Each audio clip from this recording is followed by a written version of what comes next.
The old house had been empty for years. Nobody wanted to live there. People said strange things happened after midnight. But Peter didn't believe ghost stories. He had just moved into the house. The first few nights were normal, nothing unusual, nothing scary. Then, on the 7th night, he heard a voice, a faint whisper coming from the attic. "Help me." Peter sat up in bed. The house was silent. Maybe he imagined it. Then the whisper came again. "Help me." This time it was clearer, coming from directly above him. The attic. Peter grabbed a flashlight and climbed the attic stairs. The wooden door creaked open. Dust covered everything. Old furniture, broken boxes, spider webs.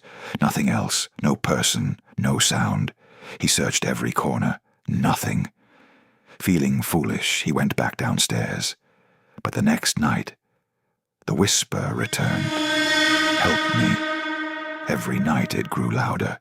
Every night it sounded more desperate. Finally, Peter decided to investigate properly. The next evening he visited the town library. There he found an old newspaper article. 20 years ago, a young girl had disappeared from that house. She was never found. The case remained unsolved. That night, Peter returned home. At exactly midnight, the whisper began again. "Help me."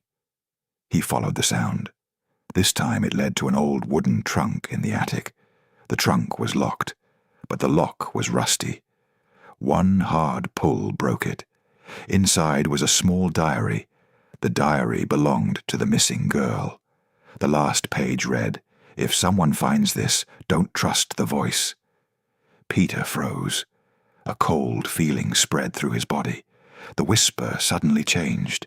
It was no longer begging. Now it was laughing, softly, slowly. Too late. The attic door slammed shut.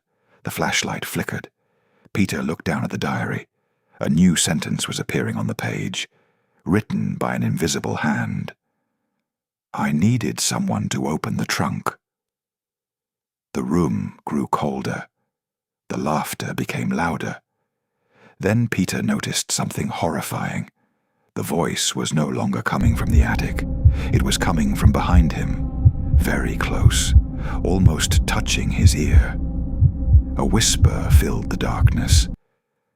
"Now it's your turn to stay here." The flashlight went out. A scream echoed through the house. The next morning, neighbors found the front door open. The house was empty. Peter had vanished. Police searched every room. They found no clues. Only an old diary lying inside the attic.